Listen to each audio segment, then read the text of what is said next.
When it comes to motorcycles, not every ride is destined for glory. For every Harley-Davidson that became an icon of freedom, there were models that sputtered, rattled, and flat out failed their riders. Some of these bikes were mechanical nightmares that left owners stranded on the side of the road, while others were so poorly designed they nearly bankrupted their manufacturers. From unreliable engines and weak frames to awkward styling and dangerous handling, these motorcycles became the very definition of disappointment.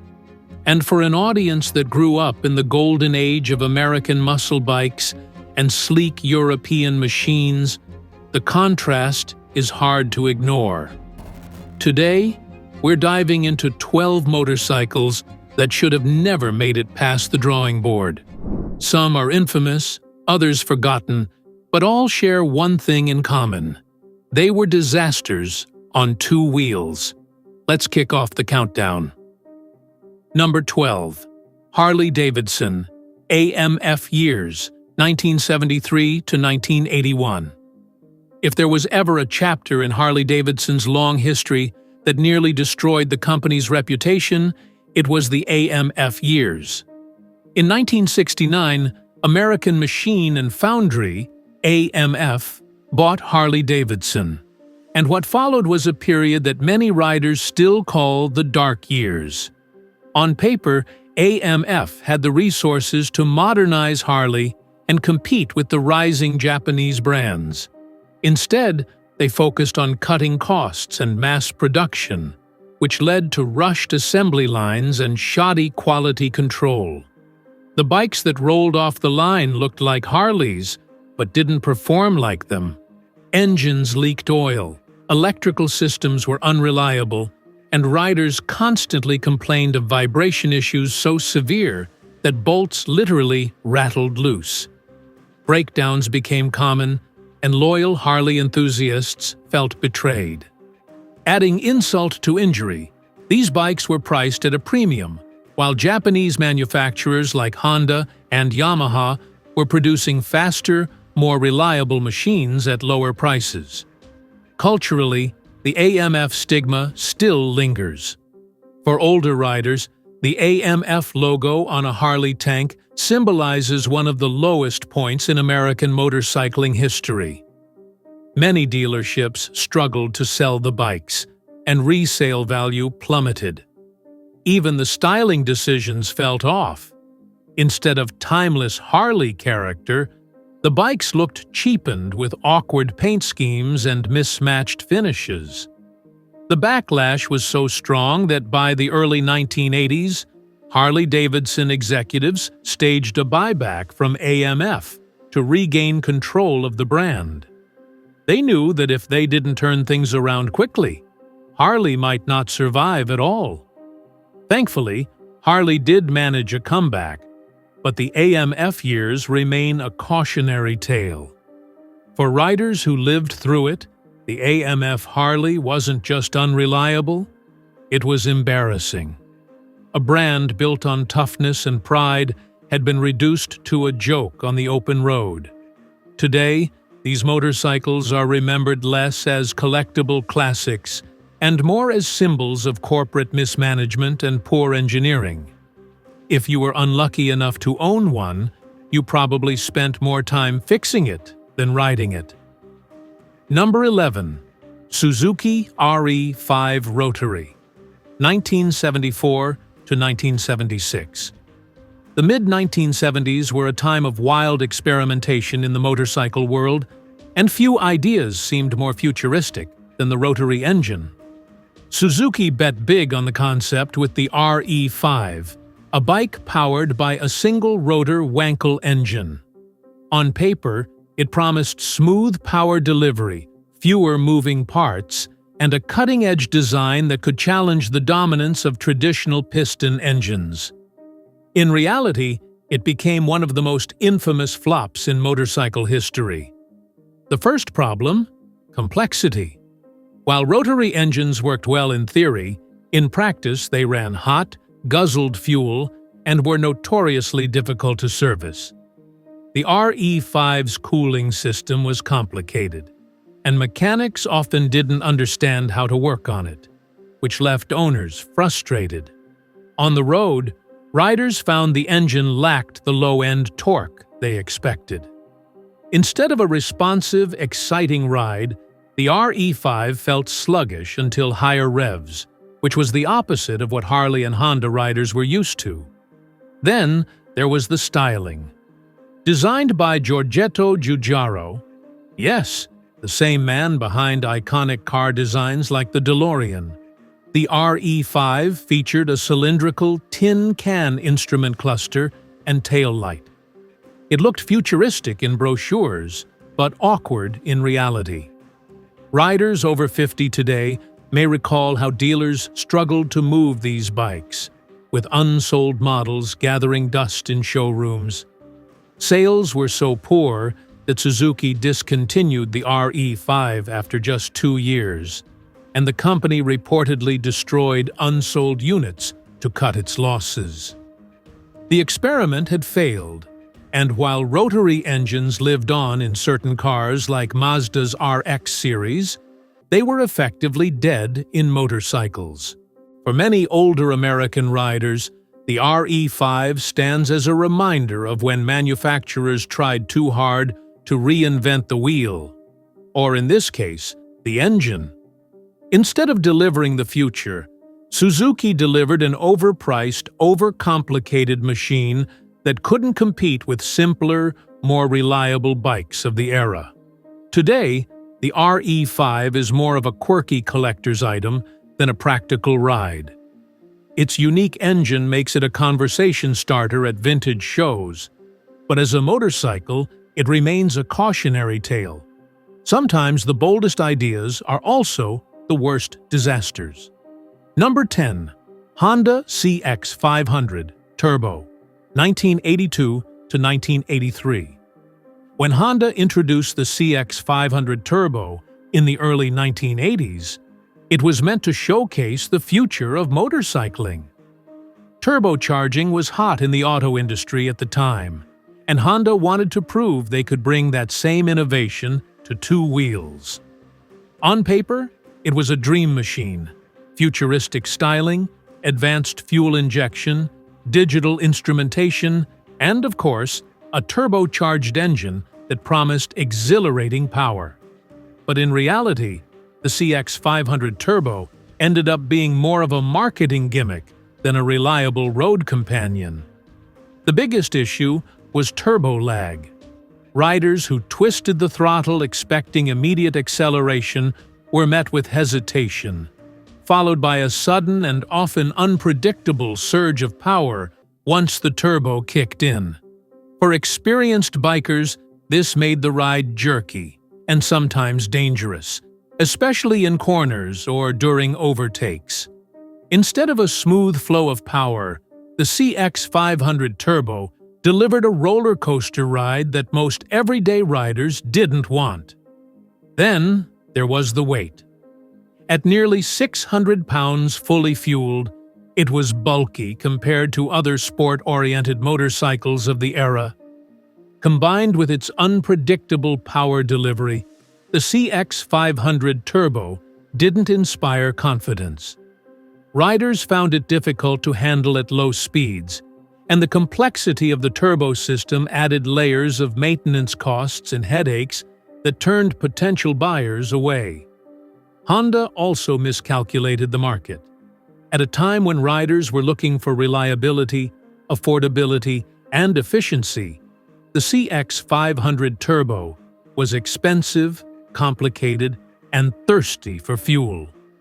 Its futuristic styling may have appealed to tech enthusiasts, but traditional riders found it gaudy and impractical.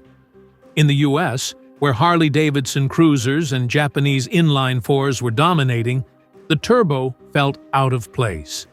The result? Poor sales and a very short production run. Honda quickly abandoned the project, and while they refined the concept with the later CX650 Turbo, the damage was done. turbocharged motorcycles were largely dismissed as overhyped experiments. Today, the CX500 Turbo is remembered less as a high-performance marvel and more as a flashy flop. It's occasionally seen at vintage shows where collectors admire its daring design, but older American riders still shake their heads, remembering it as one of Honda's rare missteps. Instead of ushering in a turbocharged future, it reminded the industry that complexity and power don't always equal success. Number 9. Kawasaki Z1 RTC Turbo, 1978 to 1979. Before Honda tried their hand at turbocharging, Kawasaki took a bold leap with the Z1 RTC Turbo, and the results were nothing short of chaotic. Based on the already respected Z1R, Kawasaki partnered with Turbo Cycle Corporation in the US to create a turbocharged monster that promised mind-blowing performance. On paper, the Z1 RTC delivered. It was advertised as the fastest production motorcycle of its time, with quarter-mile runs that left rivals in the dust. But in practice, it quickly earned a reputation as one of the most dangerous bikes ever sold to the public. The problem was that Kawasaki rushed the project. Instead of redesigning the Z1R from the ground up to handle turbocharging, they slapped on a turbo kit and called it a day. The stock engine internals weren't built to handle the stress, and catastrophic failures were common. Pistons cracked, rods bent, and engines blew apart if riders pushed the bike too hard, which was exactly what the marketing encouraged them to do. Then came the handling. The Z1R was already a big, heavy machine, and the addition of unpredictable turbo boost made it nearly unmanageable for most riders. The power would kick in suddenly, often mid-corner, causing loss of control. Combined with a frame and suspension that were not designed to handle that level of performance, the bike became a widowmaker. Older American riders still remember the horror stories of owners who bought into the hype only to end up with wrecked bikes, or worse. Adding insult to injury, Kawasaki offered no warranty on the turbo kit. If your engine blew up, and many did, you were on your own. Dealers struggled with angry customers, and insurance companies didn't want to touch the bike. What should have been a halo product for Kawasaki turned into a black eye for the brand. Today, the Z1 RTC is a rare collector's piece, admired for its audacity, but infamous for its execution. For many riders who lived through the 1970s motorcycle boom, it serves as a reminder of the era's horsepower wars, when manufacturers chased speed records without considering safety or reliability. In short, the Z1 RTC proved that just because you can make the fastest bike on the road doesn't mean you should, especially if it leaves a trail of broken engines and broken riders behind it.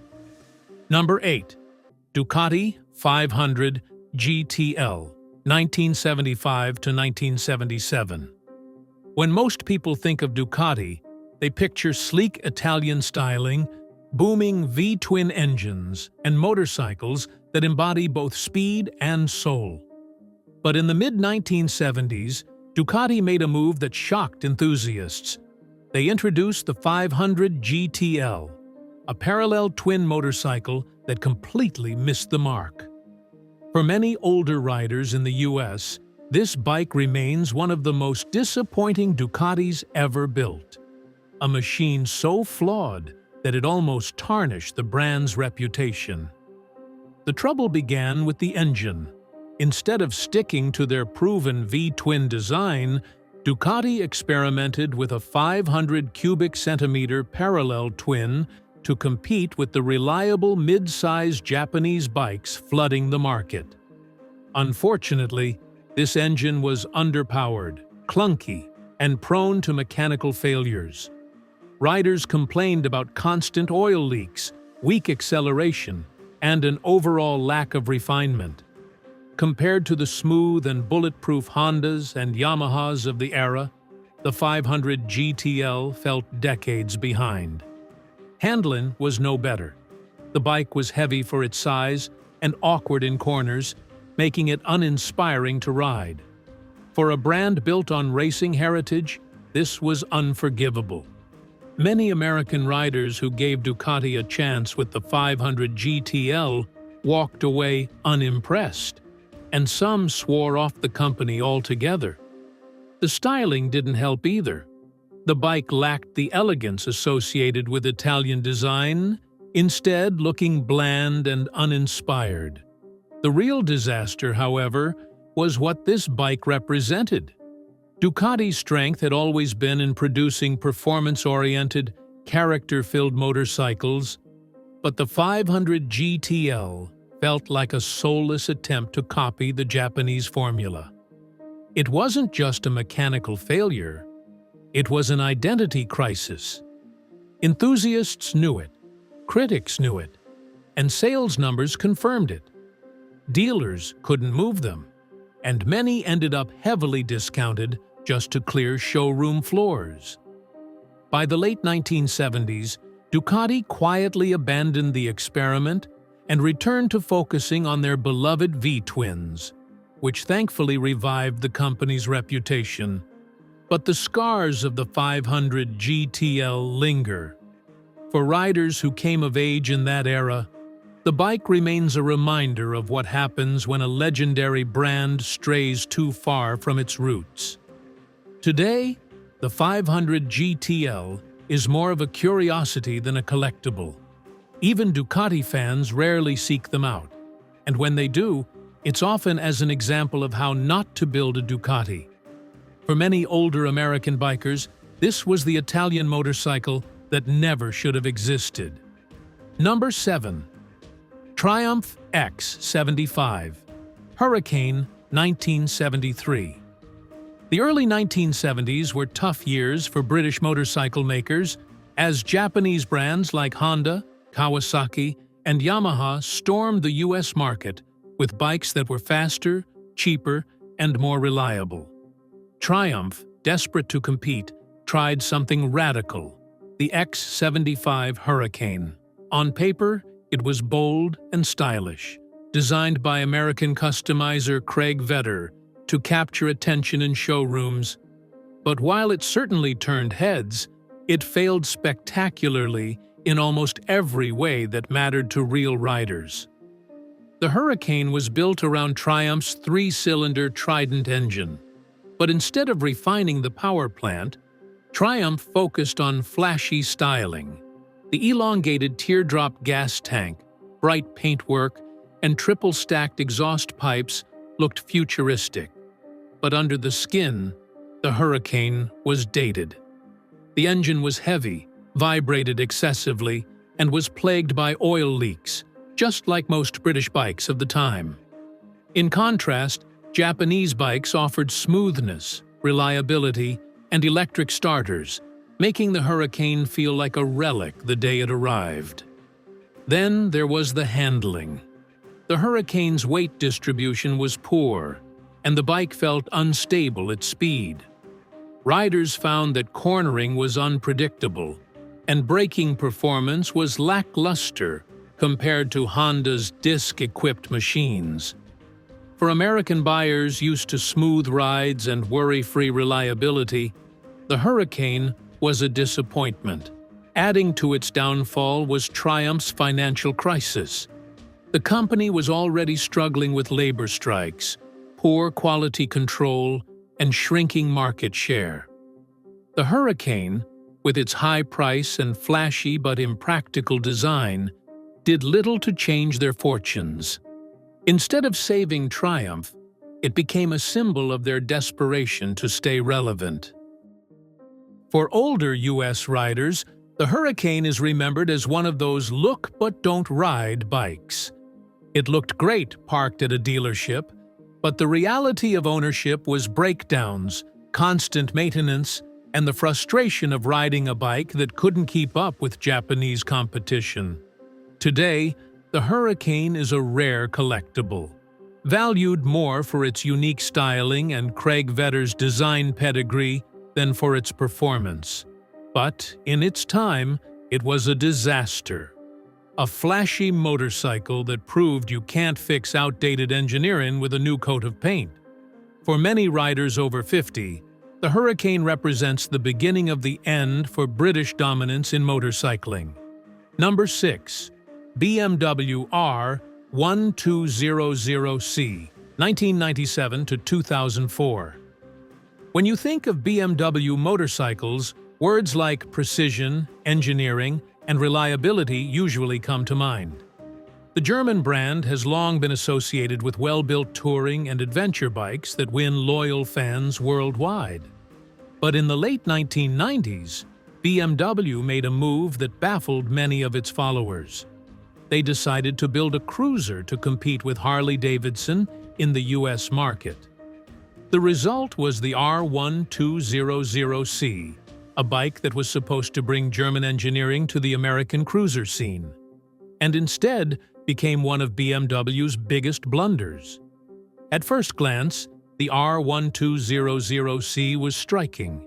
It had bold, unconventional styling with a stretched frame, funky chrome accents, and an upright riding position. It even made a cameo in a James Bond movie, Tomorrow Never Dies, which gave it some temporary hype. But looks couldn't hide its flaws. The biggest issue was performance. With only about 61 horsepower from its Boxer engine, the R1200C was badly underpowered for its size. Riders expecting the torque-rich punch of a Harley or the smooth ride of a Japanese cruiser were left sorely disappointed. The handling was equally awkward. BMW tried to blend cruiser comfort with their signature engineering quirks, but the end result was a bike that didn't feel at home anywhere. It was too heavy and sluggish to compete with Harley cruisers, yet too underpowered and clumsy to appeal to sport touring fans. Older riders in the US, who valued comfort and power for long rides, simply didn't see the point of it. Then came the price tag. The R1200C was expensive compared to American-made cruisers, and buyers weren't convinced that the BMW badge justified the cost. Many riders joked that it was a Bond bike without a Bond, flashy in the movies, but disappointing on the open road. Sales were weak from the start, and BMW finally pulled the plug in 2004 after admitting the cruiser experiment had failed. Today, the R1200C has a small cult following among collectors who appreciate its quirky design. But for most older American bikers, it remains a reminder of how badly BMW misunderstood the cruiser market. Instead of winning over Harley loyalists, it alienated them and embarrassed BMW in the process. For a company famous for engineering excellence, the R1200C stands out as a rare disaster. A motorcycle that tried to be everything but ended up being nothing. Number 5. Norton Rotary, Commander and F1, 1987 to 1994. Norton is one of the most iconic names in British motorcycling, remembered fondly by older American riders for classics like the Commando. But in the late 1980s and early 1990s, Norton gambled on a technology that had already proven troublesome: the rotary engine. They rolled out the Commander and later the sportier F1, both powered by Wankel-style rotary motors. Instead of reviving the brand, these bikes became a cautionary tale of poor execution and misplaced ambition. On paper, the rotary promised smoother operation and fewer moving parts compared to traditional piston engines. In reality, it created a host of problems. The Norton rotaries were plagued by overheating issues, inconsistent power delivery, and high maintenance demands. Riders quickly discovered that the engines consumed oil at alarming rates, and mechanics struggled to find parts or the expertise to service them. For older American bikers who valued reliability on long rides, the Norton rotaries were a nightmare. Performance was another sore spot. While the bikes had decent top-end speed, they lacked the low-end torque riders expected, making them feel sluggish in everyday riding. The Commander was marketed as a touring bike but suffered from poor fuel economy and heat management, often leaving riders uncomfortably warm during long trips. The F1, meant to be Norton's performance flagship, was expensive and failed to deliver handling or acceleration that justified its price tag. Adding to the disaster was timing. By the late 1980s, Japanese manufacturers had perfected the formula for fast, reliable, and affordable motorcycles. Against bikes like the Honda CBR 600 or Kawasaki Ninja, Norton's rotary offerings looked outdated, overpriced, and impractical. Dealers struggled to move them, and many sat unsold for years. For riders over 50 who remember Norton's glory days, the rotary era felt like betrayal. Instead of sticking to the proven character and charm of their parallel twins, Norton chased a futuristic idea that simply didn't work.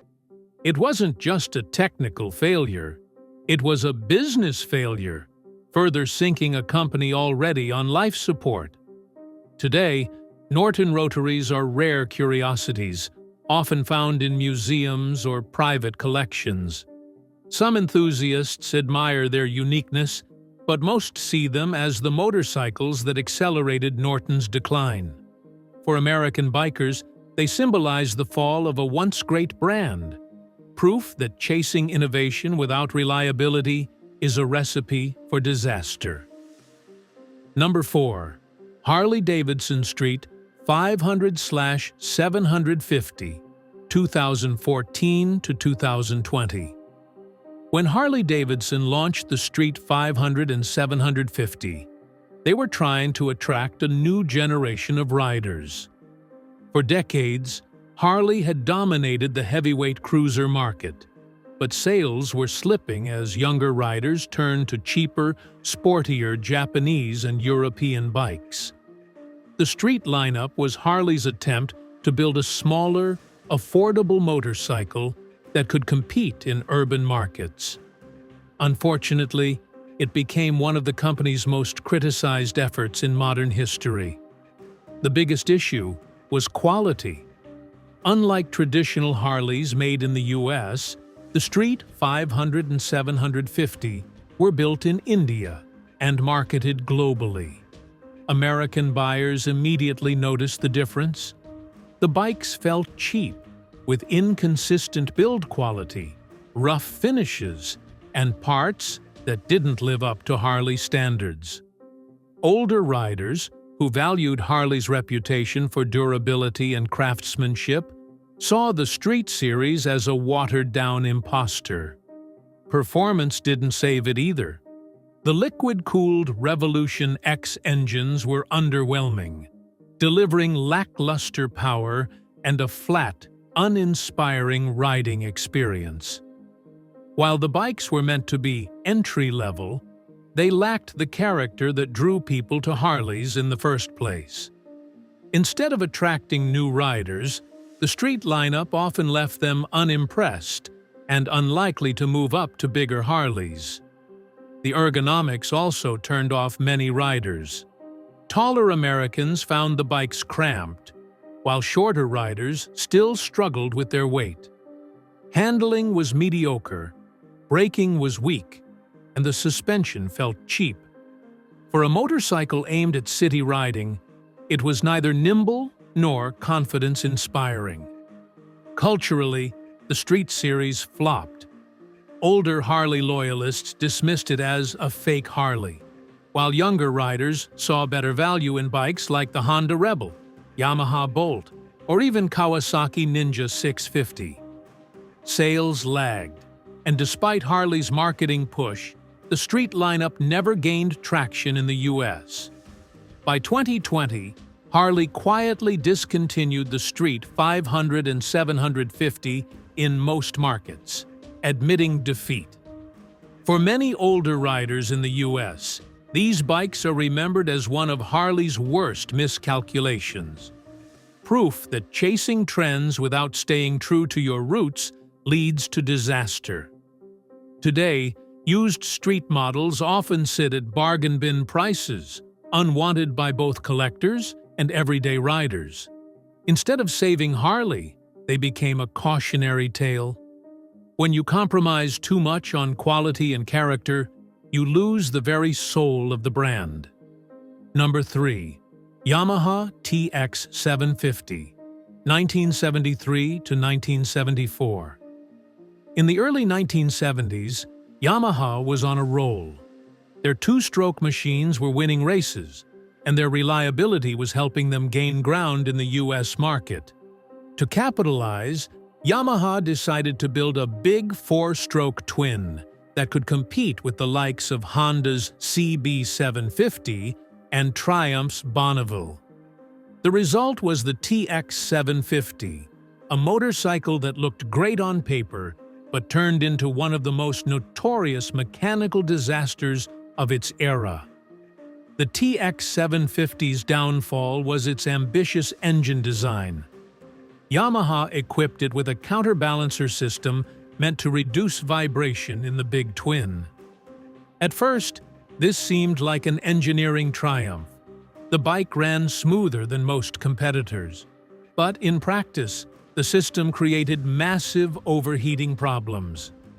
Oil foaming, premature bearing wear, and engine seizures plagued early owners. Some bikes failed catastrophically after just a few thousand miles.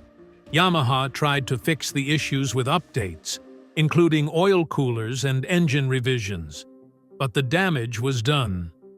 Dealers were swamped with warranty claims, riders were left stranded, and the bike's reputation collapsed almost overnight. For older American bikers, reliability was everything, and the TX750 had proven itself utterly untrustworthy. Performance wasn't enough to save it. While the bike had decent power and handled reasonably well, none of that mattered when riders couldn't trust it to finish a road trip. In the US, where riders often cover hundreds of miles at a stretch, the TX750 was a ticking time bomb. Word spread quickly, and resale values plummeted. The disaster had long-term consequences for Yamaha. The company pulled the TX750 after only 2 years, and it took years to regain consumer trust in their larger four-stroke machines. Enthusiasts who lived through the era still talk about it as one of Yamaha's darkest missteps. Today, the TX750 is a rare sight, mostly kept alive by dedicated collectors.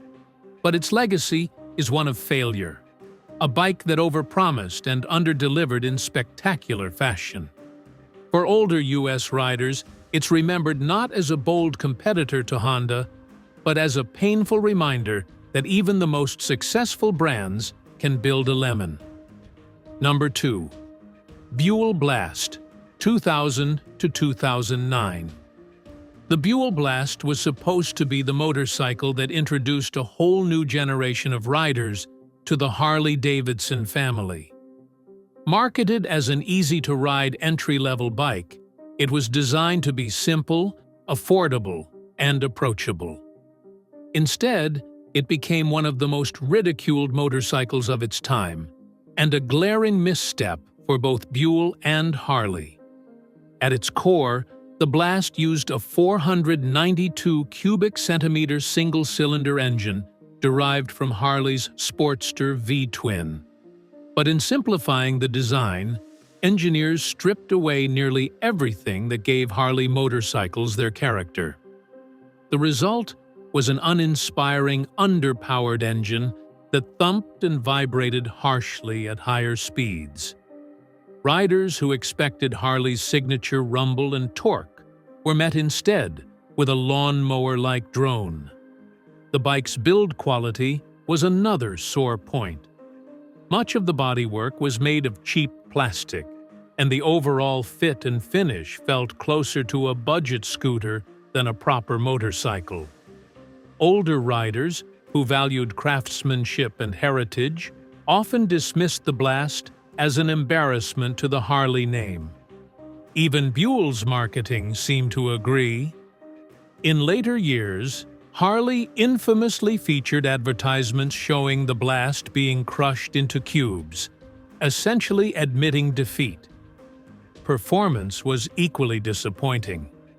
While it was meant to be a beginner bike, its sluggish acceleration, buzzy ride, and limited top speed made it frustrating for new riders who quickly outgrew it. For seasoned bikers, it had nothing to offer at all. In a U.S. market where Honda Rebels and Kawasaki Ninjas were proving you could build affordable, reliable, and even fun entry-level bikes, the Blast didn't stand a chance. Culturally, it damaged Buell's credibility.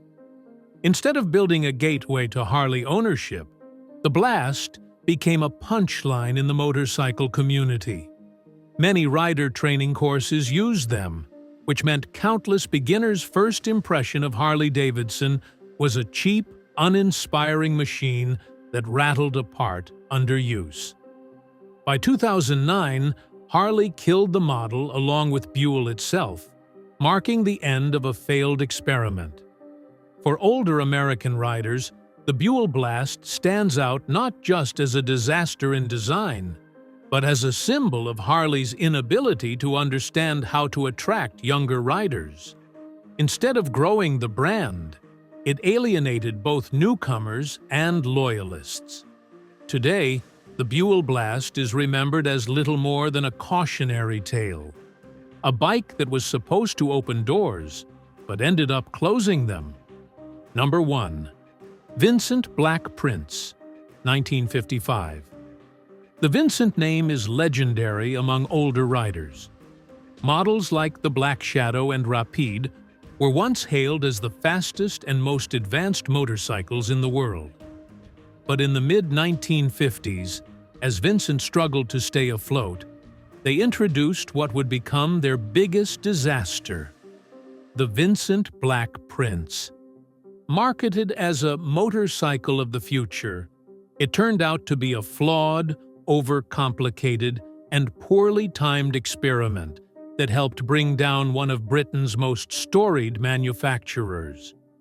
The Black Prince was essentially a Vincent Black Shadow wrapped in full fiberglass bodywork, one of the first production motorcycles to attempt such styling. The idea was to give riders a futuristic, enclosed look, something between a touring motorcycle and a streamlined car. But while it was bold, it was also impractical. The fiberglass panels rattled, cracked, and made the bike difficult to service. Mechanics hated working on it, and owners found routine maintenance to be a nightmare. Performance, while decent thanks to Vincent's strong V-twin, couldn't save the bike from its design flaws. The added weight of the bodywork made it sluggish compared to earlier Vincents, and the styling divided opinion sharply. Traditional riders thought it was ugly, futuristic in all the wrong ways. For American buyers in particular, who preferred stripped-down, chrome-laden bikes, the Black Prince looked more like a bloated experiment than a machine built for the open road. The timing couldn't have been worse. By 1955, Japanese manufacturers were on the rise, and British companies were already under pressure. Instead of delivering something reliable and competitive, Vincent doubled down on a concept no one asked for: Sales were dismal. Dealers couldn't move them, and production ended after just a handful were built. Shortly after, Vincent Motorcycles shut down altogether, cementing the Black Prince's reputation as the bike that helped kill the brand. For older American riders, the Vincent Black Prince is remembered as the ultimate cautionary tale. Even the most respected name in motorcycling can collapse if it loses touch with its riders. It's a motorcycle that promised the future, but instead delivered disappointment, frustration, and the end of an era. Today, the Black Prince is rare and collectible, but not because it was great, rather because it represents the tragic downfall of one of motorcycling's greatest legends. For many, it will always stand as the biggest motorcycle disaster of them all. Motorcycles have always been about passion, the thrill of speed, the beauty of design, and the joy of freedom on the open road. But as we've seen, not every bike that makes it to production lives up to that promise. From Harley's missteps to Yamaha's catastrophic engineering flaws, these machines remind us that even the biggest names in the industry can stumble, and sometimes fall hard. For riders over 50 in the US, many of these disasters aren't just stories in a magazine. They're lived experiences. You might remember walking past dusty showroom floors, hearing horror stories from fellow riders, or even owning one of these mechanical letdowns yourself. And while time has turned some of them into quirky collectibles, most remain scars on the history of motorcycling. But here's the silver lining. Every disaster pushes the industry to do better. The failures of yesterday helped shape the reliable, powerful, and exciting bikes we ride today. They're reminders that motorcycling is as much about learning from mistakes as it is about celebrating victories. So, which of these bikes do you remember? Did you ever ride or suffer through one of these disasters? Share your stories in the comments. And don't forget to hit that like button if this trip down memory lane brought back some memories. Subscribe for more deep dives into the wild history of cars, trucks, and motorcycles, because the road is long, and it's full of lessons worth telling.